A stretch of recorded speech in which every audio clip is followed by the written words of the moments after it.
할렐루야. 네. 아, 네. 제 얼굴 잘 나오나요? 네. 반갑습니다. 저는 구름 책방이라는 이름의 유튜브 채널을 운영하고 있는 김상호 목사라고 합니다. 뭐 그렇게 유명하고 이름난 채널도 아니고 뭐 수십만 명이 구독하고 있는 뭐 큰 채널도 아닌데 이렇게 불러주셔가지고 제가 이런 자리에 와서 얘기를 해도 되나라는 조심스러운 생각이 좀 들기도 합니다. 그래도 뭐 설교니까요, 목사의 일이니까요. 또 이렇게 외부 강사 불러주시는 날에는 또 들으시는 분들도 이제 좀 뭔가 집중도를 약간 높이시고 듣지 않으십니까? 그죠? 평소엔 좀 졸면서 들으시더라도 네. 그러실 테니까 제가 좀 잘 못하더라도 다 들을 준비가 되어 있으신 분들이실 줄 믿고 용감하게 사역을 설교를 해보려고 합니다. 말씀 나온 김에 여러분 구독과 좋아요는 사랑입니다. 네. 오늘 설교 들어보시고 영 이상한 소리 하진 않구나라는 생각이 있으시면 한번 찾아보십시오. 구름 책방이라고 검색하시면 제 채널이 이제 나올 겁니다. 또 구독자가 되어 주셔서 영상도 보시고 도움도 받으시고 주변에 널리 알려주시면 좋겠습니다. 구름 책방 얘기는 여기까지입니다. 네. 저는 2008년도에 목사가 됐습니다. 그러니까 시간이 이제 꽤 지났죠. 제가 2008년도에 신대원을 졸업을 했는데요. 흔히 이제 군목이라고 부르는 군종 장교로 이제 입대를 해야 돼서 동기들, 학부 동기나 뭐 신대원 동기들보다 조금 빨리 목사가 됐습니다. 제가 목사가 된 게 만으로는 25살이었나 6살이었던 것 같아요. 그러니까 우리 교단에서 가장 빨리 목사가 되는 길입니다. 왜냐면 정해진 시간까지 군대로 목사 자격을 취득하고 가야 되기 때문에 무조건 이제 줘야 됩니다. 노예도 막 임시노예 열어가지고 저의 목사 안수를 위한 임시노예를 열어가지고 목사 안수 빨리 주고 빨리 이제 보내버렸습니다. 이제 그러니까 20대 중반이니까 젊은 목사보다는 어린 목사였죠. 사역을 시작을 했던 건 교육전사 뭐 사역 생각 교육전도사 생활을 했던 걸 생각을 해보면 2003년도였으니까 벌써 20년이 넘었습니다. 네. 되게 오래됐습니다. 그리고 제가 거기 한 20여 년 사역한 기간 동안 가장 오래 그리고 가장 많이 했던 사역이 교육부 사역, 주일학교 사역이었습니다. 교육전도사 시절에는 뭐 다들 그러시겠지만 초등학교 저학년 부서를 맡아서 사역을 했어요. 공간이 이제 되게 좁았는데 어떻게 하다 보니까 애들이 막 늘어납니다. 그래서 막 100명이 막 넘어가고 하니까 나중에는 막 진짜 숨이 막히더라고요. 앉을 자리가 없어가지고 엉덩이를 붙이면은 더 이상 움직이기가 어려울 정도가 막 되더라고요. 빽빽하게 교사들하고 아이들하고 앉아서 예배를 했습니다. 그런 시기였습니다. 근데 그게 이제 제가 잘해서 그런 게 아니고 저 사람이 되게 유능한가 보다, 뭔가 비법이 있나 보다 그렇게 생각하시면 안 되고 선생님들이 너무 잘해 주셨어요. 생각을 해보십시오. 제가 대학교 3학년 말에 이제 사역을 시작을 했는데 22살짜리가 사역을 하면서 무슨 특별한 신령한 은사가 있어가지고 사역을 잘하겠습니까? 교사들, 선생님들이 잘하시니까 이제 그게 되는 거죠. 저는 요새 흔히들 이야기하는 MBTI에서 심한 I형입니다. 극내향인입니다. 이렇게 나와서 사람들 만나면 에너지가 쭉쭉 빠지는 그런 사람이 정말로 사역자에게 어울리지 않는 유형이긴 한데 그렇습니다. 그래서 빨리 집에 가고 싶어 하는, 나오면 집에 빨리 가야겠다라고 생각을 하는, 어두운데 왜 밖에서 돌아다니지 뭐 이런 생각을 진짜 일관되게 살면서 해온 그런 사람입니다. 그러니까 제가 가서 아이들을 만나서 스킨십을 하고 뭘 케어를 하고 위로하고 하는 것들을 잘 못합니다. 솔직히 말하면 사람을 만나면 할 말이 그렇게 많지 않습니다. 책 얘기하면 조금 더 길게 이야기할 수는 있는데 그냥 일상적인 이야기들도 사실 저는 그렇게 많이 할 게 없습니다. 지금은 그래도 사역을 한 20년 하니까 약간 학습된 스킬이 생겨서 그냥 쭉 말을 이어갈 수는 있는데 처음엔 정말로 그랬습니다. 그래서 책 얘기하는 거 말고는 길게 이야기할 수가 없어가지고 예전에 이제 소개팅 같은 거 하지 않습니까? 소개팅 한번 해보라고 누가 소개시켜주고 막 그러는데 누구랑 얘기를 해도 말이 이어지지가 않는 겁니다. 이게 소개팅을 하는데 최악이지 않습니까? 남자가 나와가지고 아무 말 안 하고 그냥 이렇게 가만히 있으면 최악이잖아요. 그리고 이제 책 얘기를 하는 거죠. 이제 소개팅 가가지고 무슨 책 보셨냐, 누구는 어쩌냐, 뭐 이런 얘기를 하는 거죠. 얼마나 재수 없겠습니까? 뭐 아는 척하냐고 하면서 얼마나 싫었겠습니까?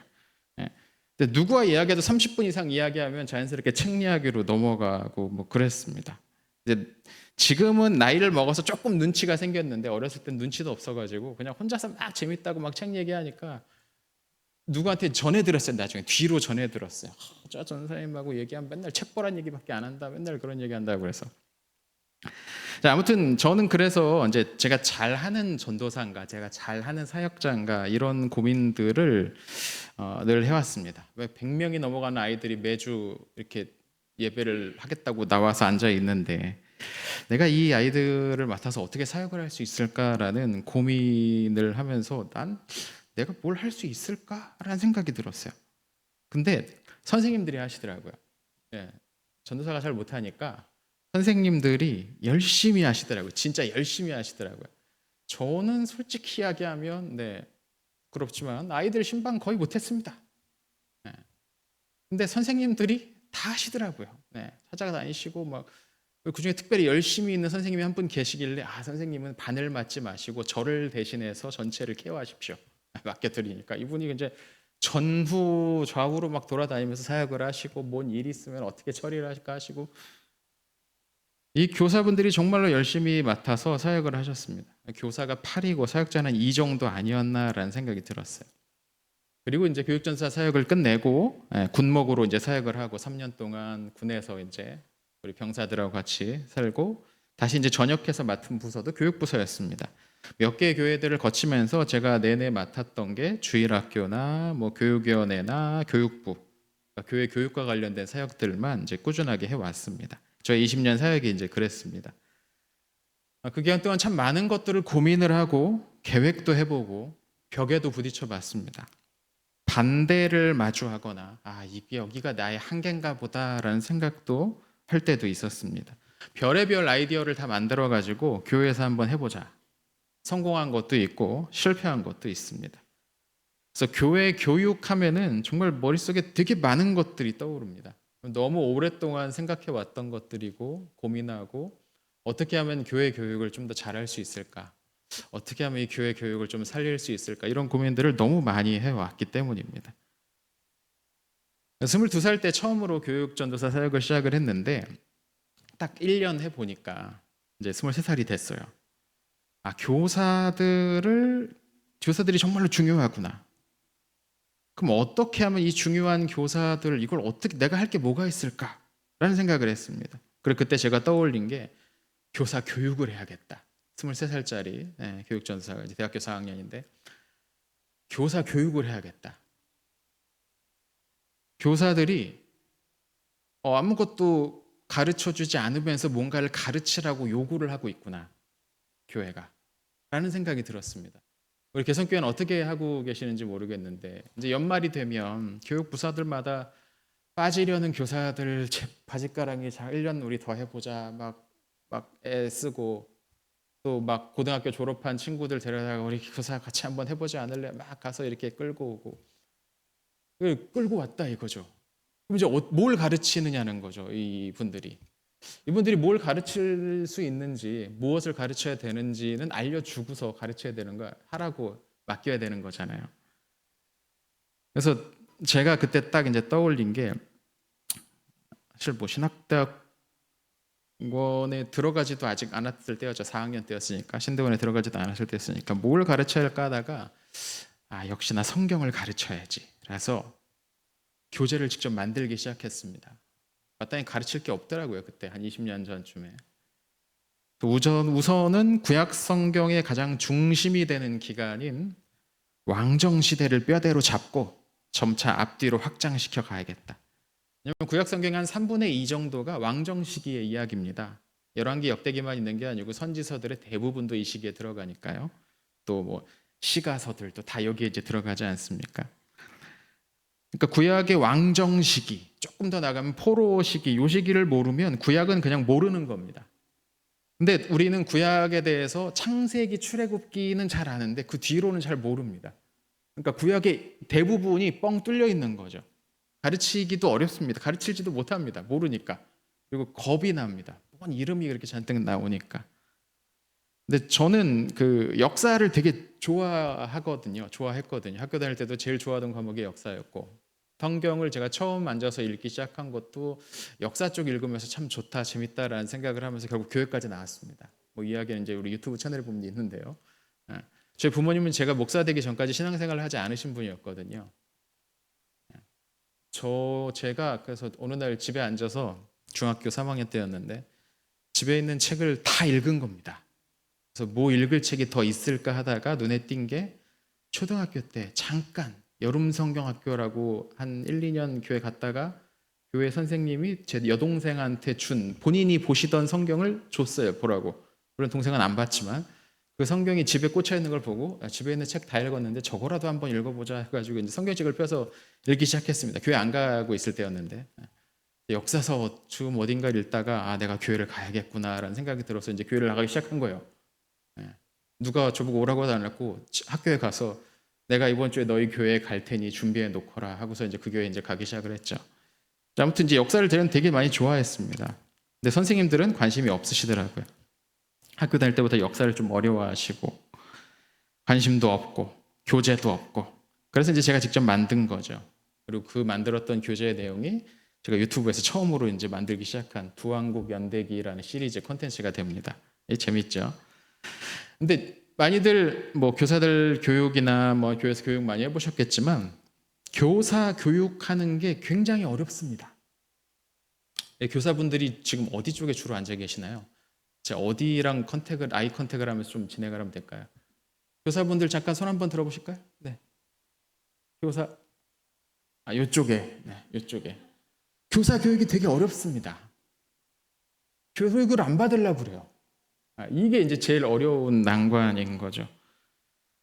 제가 이제 유년부 초등학교 1, 3학년 부서 맡았을 때 교사가 한 20명이 조금 넘었었는데 이분들 시간 맞춰가지고 모이게 하는 게 너무 힘든 거예요. 직장 다니시는 분도 있고 이제 가정 이제 전업 주부이신 분들도 계시고 뭐 하시는데 다 각자의 그 시간마다 다 일이 있어요. 이분들을 한데 모으는 게 너무너무 힘들었습니다. 지금이라면 온라인 뭐 줌 같은 거 도구 이용해서 얼마든지 할 수 있을 것 같았는데 그땐 그런 게 이제 활발하게 사용되지 않았을 때였으니까 시간 맞추기가 참 어렵다.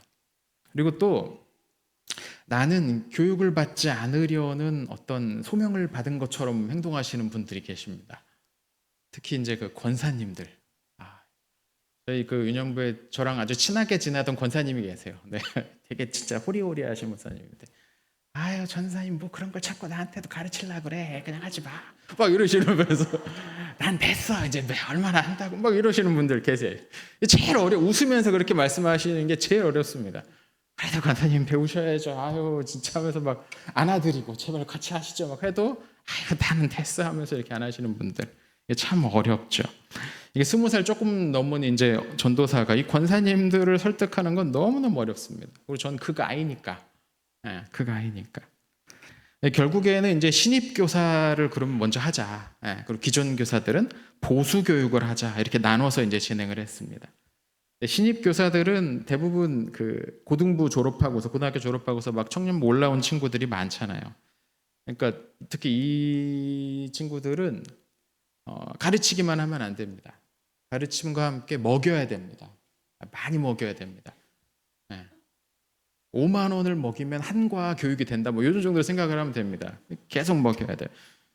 저랑 나이 차이도 몇 살 나지도 않습니다. 이 친구들 한 3살, 4살밖에 차이 안 납니다. 좀 파트잖아요. 파트 사역비 뭐 얼마나 됩니까? 얼마 되지도 않았어요. 제가 70만 원인가 받았었는데 이 친구들을 데리고서 맨날 빕스를 갔습니다. 왜 이렇게 놀라십니까? 맨날 빕스를 갔습니다. 그 결과가 뭔지 아십니까? 제가 살이 이렇게 찌기 시작하는 겁니다. 빕스에 그 연어를 먹으러 가는 건데 이 연어가 곰들이 겨울잠 자기 전에 지방질을 채우려고 먹는 게 연어인데 저는 겨울잠도 안 자는데 맨날 연어를 먹으니까 이제 제 살이 그때 찐 겁니다. 이게 못 믿으시겠지만 사진을 보면 확연하게 납니다. 사역하기 직전과 직후에 제 얼굴이 어떻게 변했는지. 그렇게 맨날 먹이면서 가르치고 와라 그래도 배워라 했습니다. 열심히 가르쳤습니다. 이 친구들이 이제 신이 나는 거죠. 맨날 맛있는 거 사주니까 그리고 뭐 교육 조금 하고 맛있는 거 사주니까 그러니까 다른 부서 교사하는 친구들도 공부해도 되냐고 자꾸 이렇게 데리고 옵니다. 눈치가 없어요. 나 돈도 없는데 눈치가 없어요. 자꾸 데리고 옵니다. 하다 보니까 나중엔 이제 교사는 안 하는 청년들 중에도 혹시 배우면 안 되냐. 나중에 청년부 목사님하고 이야기하고 청년부 목사님하고 좀 친해가지고 교사 청년들 중에 같이 이거 공부하고 싶다는 친구가 있는데 제가 가르쳐도 되겠습니까? 했더니 가르쳐 해가지고 청년부 이제 청년들도 교육하고 한참 또 한 2년 하다 보니 1년 넘게 하다 보니까 교사만 가르치면 안 되겠다. 학부모들도 가르쳐야겠다. 해가지고 가정통신문을 이제 보냅니다. 애들한테. 가지고 가르칠 테니까 의사 있으신 분은 신청서를 보내주십시오. 해가지고 학부모 교육도 하고 열심히 하지 않았습니까? 나이 23, 그때 23, 24이었던 것 같습니다. 그냥 막 혼자 재밌어가지고 막 가르치고 교재를 계속 만들고 시리즈로 또 만들고 해서 진짜 거의 그 교육하려고 교회 가는 것 같은 느낌이 들었습니다. 아이들은 잘 못 만났습니다. 앞에 말씀드렸지만 제가 잘 못해요 그런 거. 근데 소그룹으로 교육하는 건 잘 하거든요. 제가 재미있었더라고요. 그럼 제가 잘하는 걸 통해서 교사들 교육하고 교사들이 아이들을 보게 하지라고 이렇게 어렸을 때 이렇게 머리를 이제 써본 겁니다. 사실 저는 교사 교육은 교사들을 어떻게 세울 것인가, 누구에게 맡긴 후에는 실제로 그 일을 할 수 있도록 어떻게 훈련시킬 것인가, 이게 이제 제일 중요한 거라고 생각을 합니다.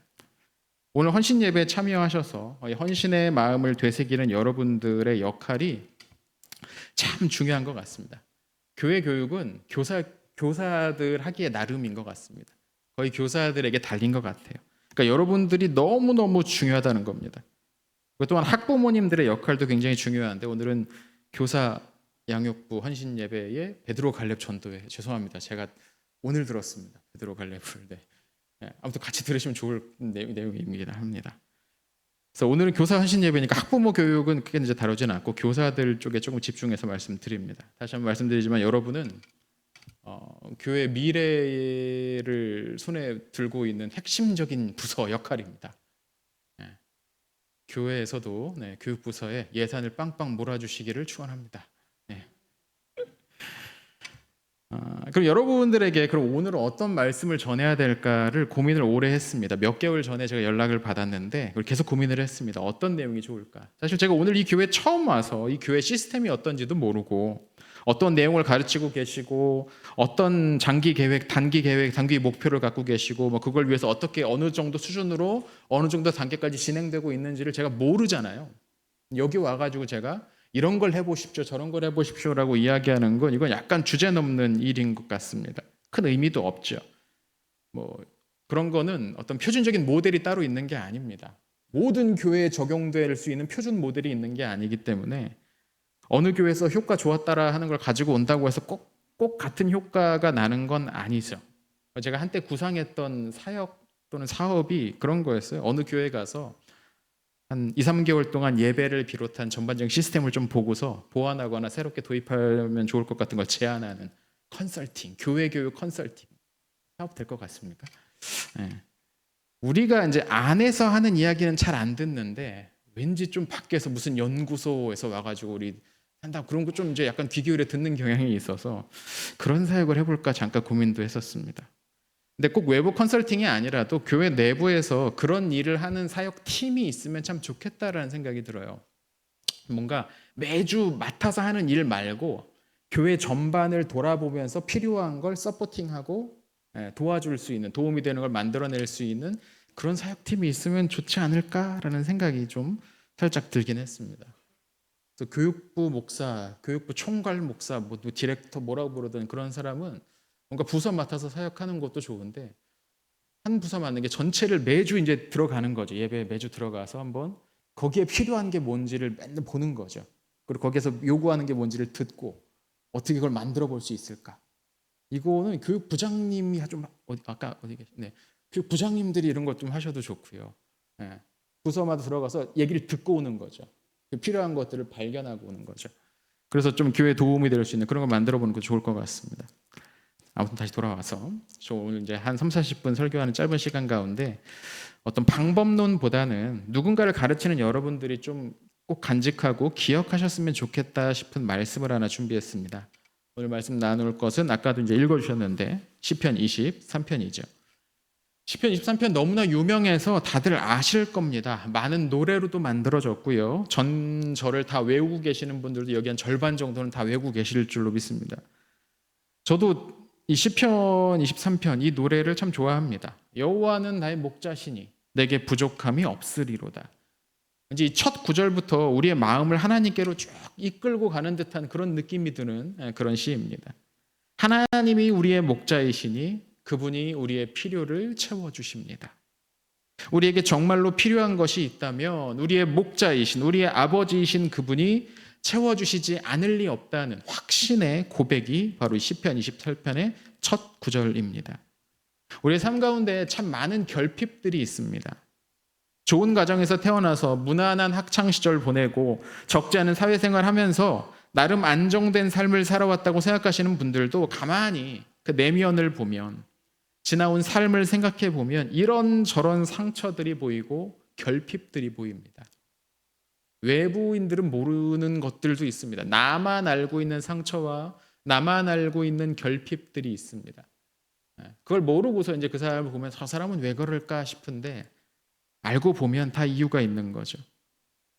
또 오늘날 많은 사람들은 현실에 만족하지 못하고 있습니다. 끊임없이 뭔가를 더 가져야 한다는 압박감을 갖고 있습니다. 온갖 종류의 투기가 그치지 않는 이유가 그런 거죠. 저 같은 이미 빈 털터리가 볼 때는 다들 많이 이미 갖고 있는 것 같은데 더 큰 것을 한 방에 챙기려는 마음, 이 투기의 마음이죠. 이 투기의 삶을 사는 사람들은 좀처럼 없어지지가 않습니다. 더 쉽게 더 많이 벌고 싶은 거죠. 이 다 마음속 결핍 때문입니다. 근데 그 결핍은 돈을 번다고 해서 해결되지는 않습니다. 아파트 사고 파는 차익으로 2억 번 사람이 거기서 만족할까요? 절대 그렇게 안 됩니다. 이제 또 다른 부동산 가지고 손쉽게 몇 천만 원, 몇 억을 벌 수 있는 궁리를 하기 시작을 합니다. 주식 투자를 한다는 분들도 많은 분들은 그냥 투기하고 계시는 경우가 많습니다. 물론 투기와 투자를 구분하는 게 참 쉽지는 않습니다만 이런 투기 행위는 경제 질서만 망가뜨리는 게 아니라 우리의 신앙도 망가뜨립니다. 그래서 그리스도인들은 경계를 해야 되는 거죠. 쉽게 부유해지려고 하는 사람은 망합니다. 타락할 수밖에 없습니다. 사탄이 우리의 삶을 유혹하는 가장 오래된 방식은 우리의 눈을 이 세상의 것에만 묶어두는 겁니다. 우리의 눈에 오직 이 세상의 것들만 보게 만드는 거죠. 에덴에서 사탄은 아담과 하와의 눈을 오직 선악과에만 집중하도록 만드는 데 성공했습니다. 사실 그들이 바라봐야 될 건 선악과의 탐스러움이 아니라 그런 나무와 열매를 창조하신 하나님의 풍성한 은혜죠. 아담과 하와가 바라봐야 될 건 그걸 바라봐야 되는 건데 하나님이 보이지 않고 선악과에만 집중하게 되니까 그것의 탐스러움에만 집중하게 되니까 그들의 삶이 완전히 망가지고 말았습니다.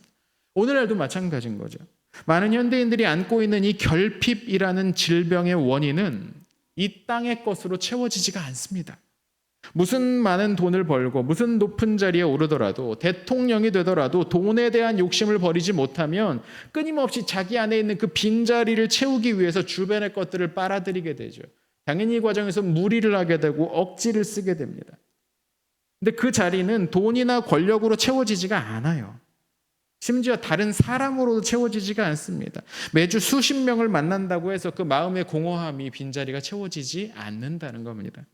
그 빈자리는 여러분도 아시겠지만 하나님으로밖에 채워지지가 않는 겁니다. 하나님이 아니고서 우리를 만족시킬 수 있는 게 없습니다. 왜냐하면 그 빈자리는 너무나 크거든요. 한 사람은 뭐 170, 180 키는 그 정도 되더라도 그 사람 안에 있는 빈자리의 깊이는 그 시면을 알 수 없을 정도로 깊습니다. 세상의 것들을 그 안에 다 집어넣어도 그 자리는 채워지지가 않아요. 그래서 하나님으로만 그 자리를 채울 수 있다는 겁니다. 이 우주에 비해서 인간은 참으로 작지만 우리 안에 빈자리는 우주만큼 깊습니다. 그 빈자리보다 더 크신 분은 하나님밖에 없습니다.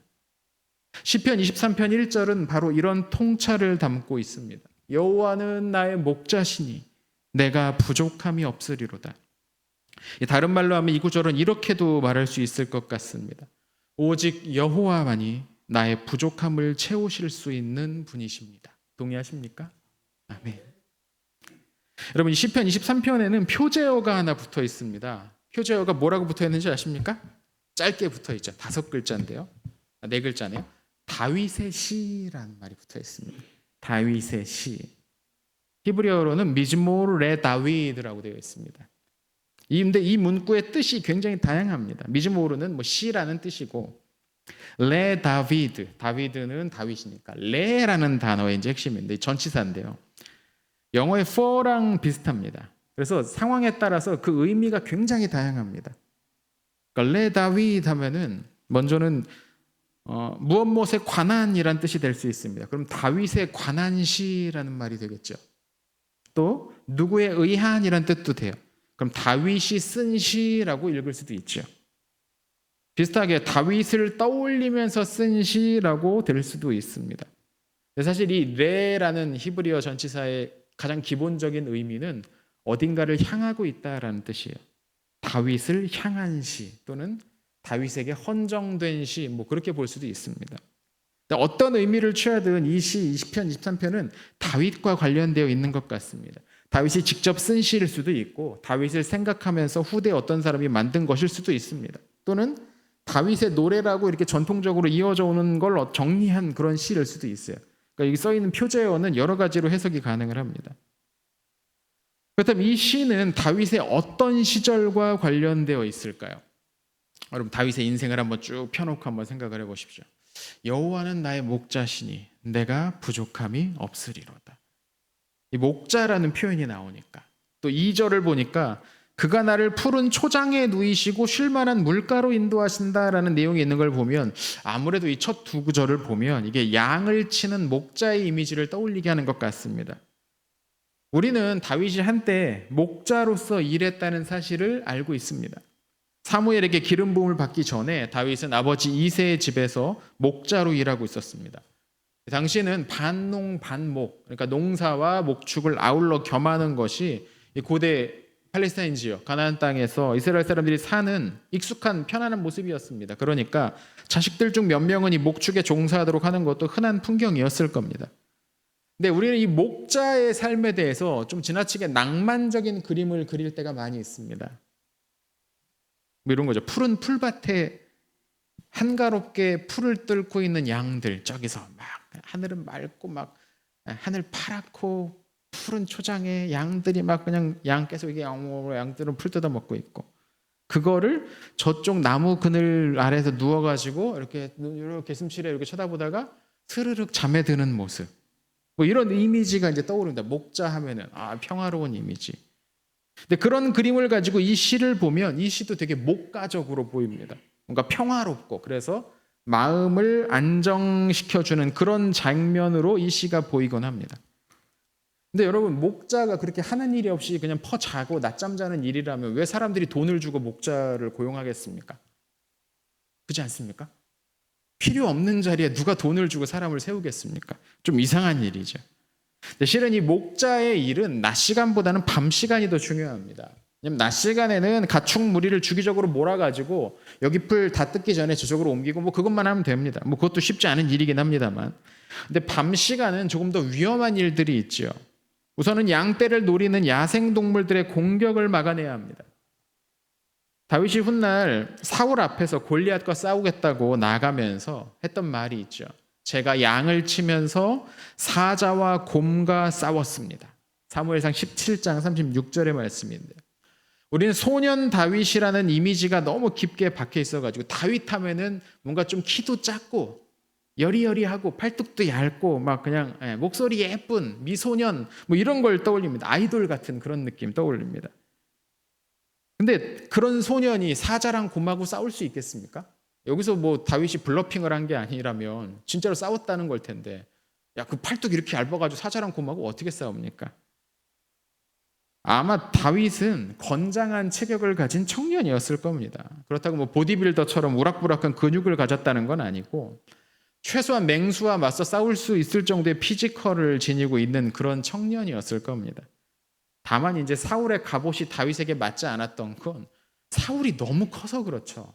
기록을 보면 사울이 어, 어깨 위에 머리가 하나 더 있었다. 그러니까 다른 사람이 이제 사울의 어깨까지밖에 안 왔다는 이야기를 보면 사울의 키가 한 2m 가까이 됐던 것 같습니다.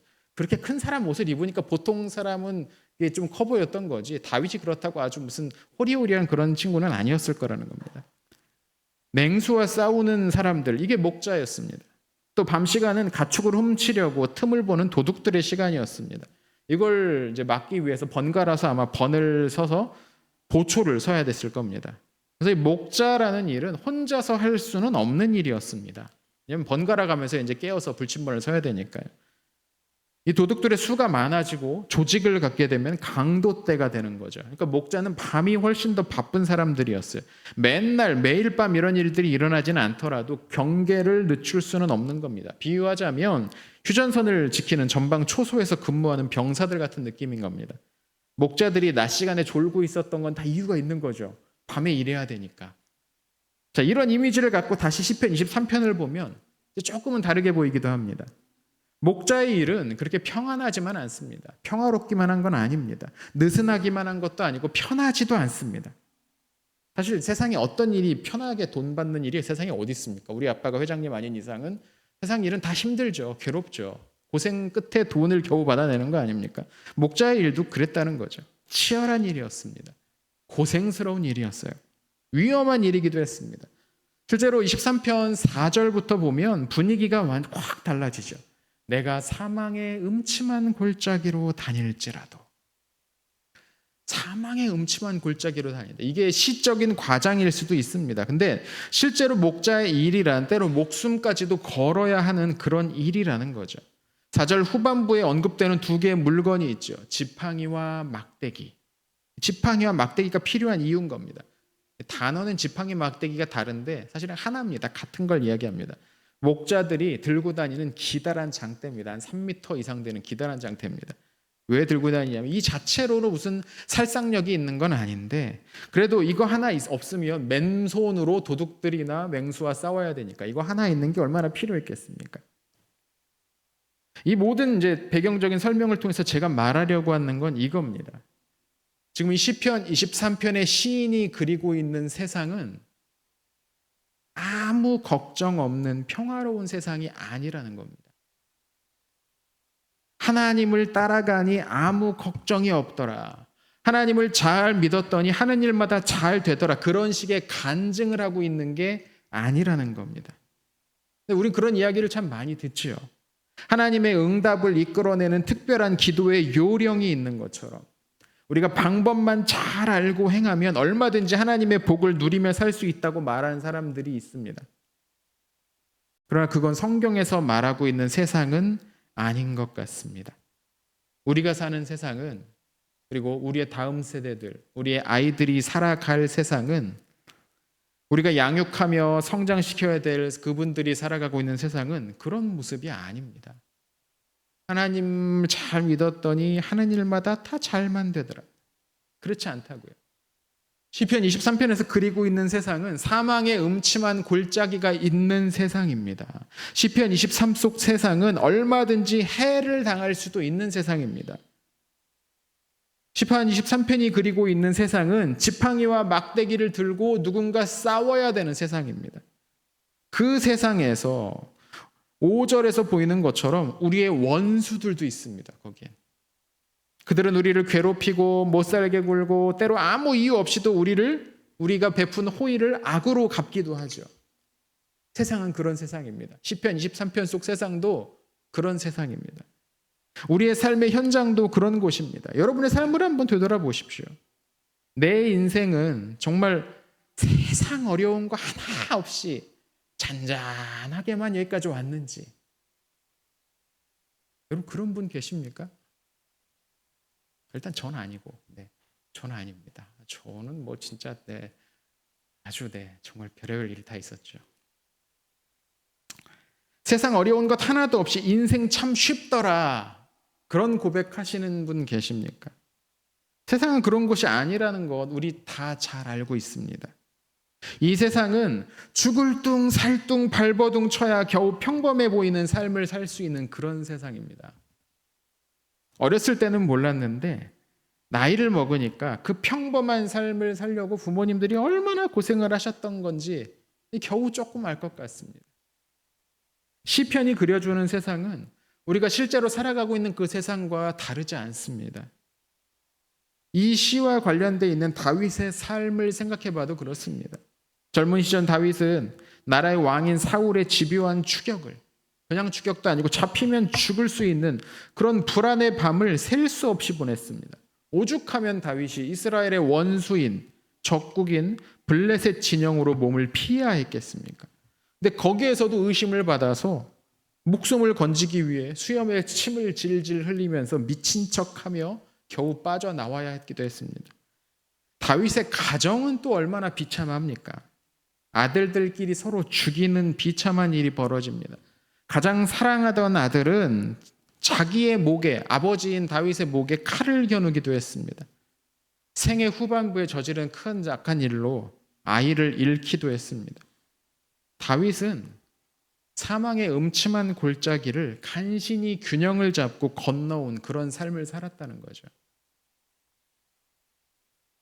하지만 이 시는 그렇게 세상을 어둡게만 그리지는 또 않습니다. 시인은 자신이 경험해 온 그 고생을 되뇌이면서 한탄만 하고 한숨만 쉬고 있지 않습니다. 대신 그는 하나님을 찬양하죠. 1절, 아까 우리가 봤던 1절을 떠올려 보십시오. 여호와는 나의 목자시니 내게 부족함이 없으리로다. 여러분, 이 고백에 담긴 무게감이 느껴지십니까? 이게 그냥 간단히 그냥 여호와는 나의 목자시니 내게 부족함이 이런 무게감이 아니고 그 일생의 그 괴로움과 고난의 길, 사망의 음침한 골짜기를 지나온 사람이 할 수 있는 고백인 겁니다. 내가 정말 죽을 뻔했는데, 나 정말 사업 망하고 해서 완전 그냥 빈 털터리가 됐는데 하나님이 함께 하셔서 지금 내가 여기 이렇게 있습니다라는 고백인 거죠. 나 모든 걸 다 잃어버린 것 같았는데, 아무 소망이 나에게 없는 것 같았는데, 내 일생이 그런 음침한 골짜기를 겨우 지나왔는데 지금 지나와 보니까 하나님이 나의 목자셔서 내게 부족함이 없었네. 이게 다윗의 이 고백인 거죠. 시인은 세상 물정 모르는 철없는 어린 목동이 아니었습니다. 시키는 것만 잘하면 칭찬받고 상도 받는 그런 세상을 살아가는 소년이 아닙니다. 어떤 학자들은 이 시가 어린 시절 다윗의 삶을 목동생활하던 그 어린 시절을 두고 쓴 거라고도 말씀을 하시는데 저는 생각을 조금 달리합니다. 오히려 이 시는 만년의 다윗, 일생을 온 힘을 다해 살아왔던 노년의 다윗이 또는 그런 다윗을 두고 쓴 시라는 생각이 듭니다. 시인은 자신의 삶을 채워주시는 분이 하나님밖에 없다고 고백합니다. 그건 그가 세상 물정을 모르기 때문이 아닙니다. 그가 부잣집 도련님으로 살아오면서 아무 고생을 안 해봐가지고 하나님이 최고야 뭐 이렇게 얘기한 게 아니라는 겁니다. 오히려 그는 온갖 고생과 목숨을 잃을 뻔한 위기를 수없이 넘기면서 이런 고백을 하는 겁니다. 그는 세상 일들이 모두 내 마음처럼 되지 않는다는 걸 잘 압니다. 때로는 내가 하는 일이 망하기도 한다는 것을, 오랫동안 고생하면서 쌓아 올렸던 것들이 하루아침에 다 무너질 수도 있고 사라질 수 있다는 걸 알고 있습니다. 아니, 경험했습니다. 그래서 고백하는 겁니다. 여호와는 나의 목자시니 내게 부족함이 없으리로다. 그리고 이 시의 마지막 절에서 또 이렇게 고백하죠. 우리 6절을 같이 한번 읽어볼까요? 시편 23편 6절 같이 한번 읽어봅니다. 시작. 내 평생의 선하심과 인자하심이 반드시 나를 따르리니 내가 여호와의 집에 영원히 살리로다. 아멘. 자, 내 평생에 여러분, 이게 소년이 쓸만한 단어입니까? 아니죠. 내 평생에 시인은 자신의 일생을 되돌아보고 있는 거죠. 자신이 그간 경험했던 수많은 일들을 떠올리는 겁니다. 많은 일들이 있은 겁니다. 세상을 다 얻은 것 같은 기쁨도 있었고 오랫동안 간절히 바라왔던 일들이 마침내 현실이 되는 감격도 있었을 겁니다. 반대로 아끼고 사랑했던 사람을 잃어버리는 일도 있고 둘도 없을 것 같은 친구와 관계가 깨졌을지도 모릅니다. 주변에 있는 모든 사람들이 나를 외면했는 그런 외로움들을 겪었을지도 모르죠. 그런데 시인은 이야기합니다. 선하심과 인자하심이 반드시 나를 따르리니. 우리 주님의 선하심과 주님의 자비가 반드시 나를 따를 것이다. 우리말에는 따르리니라고 되어 있어서 마치 미래형처럼 느껴지죠. 하나님의 선하심과 인자하심이 앞으로 나를 따를 것이다처럼 느껴지죠. 근데 히브리어로는 미완료 시제로 표현됩니다. 미완료는 물론 미래로도 해석될 수 있는데 저는 여기서 미래형보다는 과거에서 시작돼서 아직까지도 끝나지 않고 계속 반복적으로 일어나는 일을 나타낸다고 봅니다. 주의 선하심과 인자하심이 나를 따르셨다. 지금까지 따르고 계셨다. 그 옛날부터 그 내가 어렸을 때 그 괴로움을 겪었을 때도 사울에게 쫓기고 밤새 잠도 재지 못하고 오늘은 여기서 내일은 저기서 자면서 벌벌 떨고 심장이 벌렁벌렁 떨리는 그때도 따르셨고 지금도 지금까지 주님의 선하심과 인자하심이 따르고 있다. 하나님의 선하심과 인자하심이 우리를 따른다는 말이 무슨 뜻일까요? 이게 잘못 생각하면 내가 앞서가면서 무슨 일을 하든지 간에 하나님이 나를 따라다니시면서 마치 무슨 보모처럼 어린아이를 케어하는 보모처럼 나를 따라다니시면서 내가 저질러 놓은 일들을 하나님이 다 처리해 주신다라는 식으로 해석을 할 수 있는데 그런 말이 아닙니다. 여기서 따른다는 말은 오늘 설교의 제목처럼 어떤 것을 아주 집요하고 맹렬하게 추격한다는 의미입니다. 하나님의 선하심과 인자하심이 나를 그렇게 추격하고 계신다는 거예요. 마치 맹수가 사냥감을 놓치지 않으려고 거기만 바라보고 전속력으로 달리는 것처럼 하나님의 선하심과 인자하심이 나를 그렇게 맹추격하고 계신다. 이게 오늘 시편 23편의 마지막 구절의 의미인 겁니다. 저 하늘에서 거대한 독수리가 저 땅에 있는 먹잇감을 향해서 엄청나게 빠른 속도로 맹렬하게 날아 돌진하는 것. 그 발톱에 이 토끼가 딱 잡히기 직전의 모습. 어쩌면 이게 여기 나오는 따르리니라는 말의 의미일 겁니다. 하나님의 선하심과 인자하심이 우리에게 그렇게 바짝 붙어서 따라오고 계십니다. 우리의 삶에 실패로 보이는 일들이 일어날 때에도 하나님의 선하심이 우리를 따르시고 계십니다. 우리가 미처 그분을 인식하지 못하고 있을 때라도 하나님의 인자하심이 우리의 뒤에 바짝 붙어 계십니다. 그분은 절대로 우리를 놓치지 않으십니다. 우리의 모든 삶은 하나님의 손 안에 붙들려 있습니다. 시인의 이 고백이 바울의 고백이기도 했습니다. 로마서 14장 8절에서 바울은 이렇게 말합니다. 우리가 살아도 주를 위하여 살고 죽어도 주를 위하여 죽나니 그러므로 사나 죽으나 우리가 주의 것이로다. 아멘. 그렇습니다. 우리는 사나 죽으나 주님의 것입니다. 우리는 사나 죽으나 주님의 소유입니다. 이 세상 가운데서 우리는 수많은 사람들을 만나고 수많은 일들을 겪을 겁니다. 그 가운데 좋은 일도 있고 기쁜 일도 있겠지만 반대로 우리를 슬프게 만들고 괴롭게 만드는 일들도 있습니다. 하지만 그 모든 일들 넘어서 하나님의 손이 우리를 붙잡고 계십니다. 믿으십니까? 아멘. 주님의 선하심과 인자하심이 반드시 우리를 따르고 계신다는 겁니다. 그리고 저는 우리가 교사로서, 양육자로서, 한 사람의 신자로서 가르쳐야 될 것이 바로 가장 중요한 부분이 바로 이 부분이라고 생각합니다.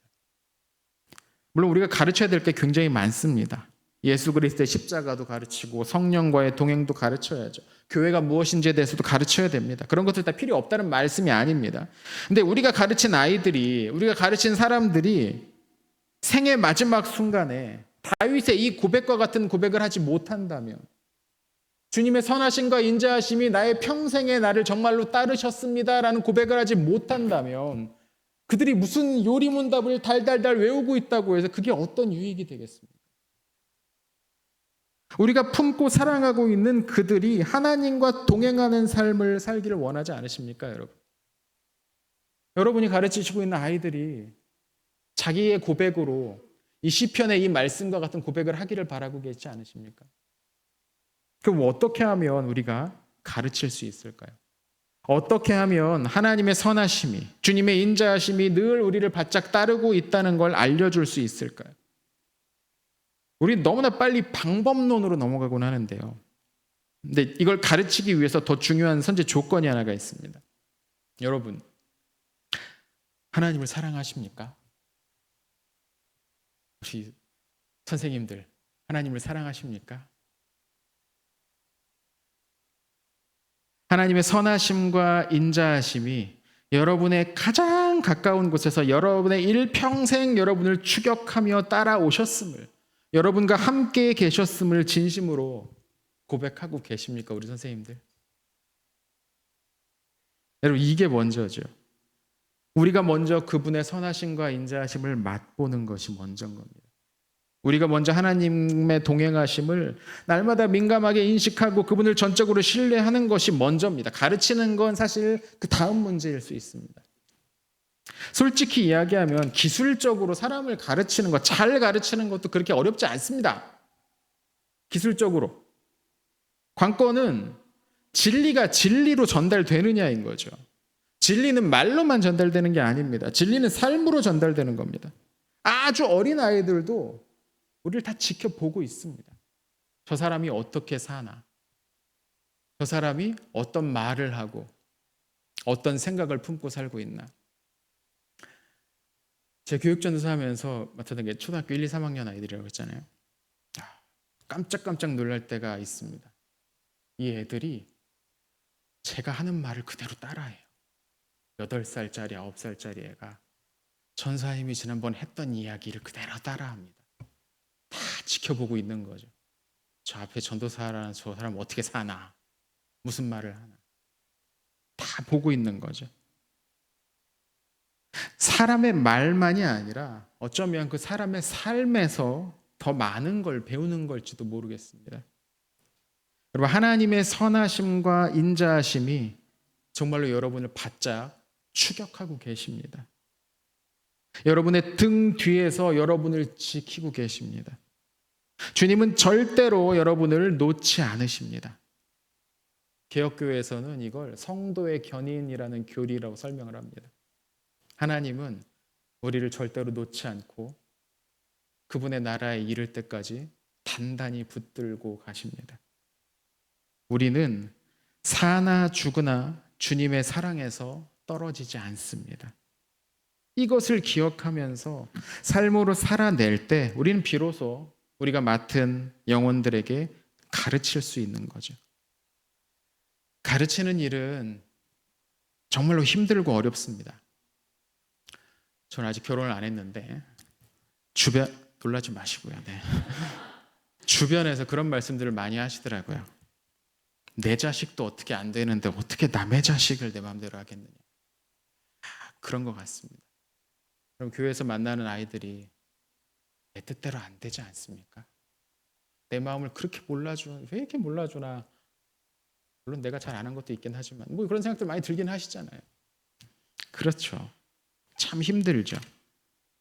교사를 하다 보면 상처받는 일도 많습니다. 속에서 막 열불이 날 때도 있죠. 내가 왜 이런 대접을 받아야 되나? 왜 이런 고생을 사서 하나라는 생각이 들 때도 있습니다. 그런데 여러분, 하나님의 사랑이 여러분을 여기로 부르신 겁니다. 우리를 맹렬하게 쫓고 계시는 그 하나님의 인자하심이, 그분의 자비하심이 여러분을 여기까지로 불러오신 겁니다. 주님의 사랑이 우리를 등 뒤에서 우리를 이 자리를 이끄셨습니다. 여러분, 힘내십시오.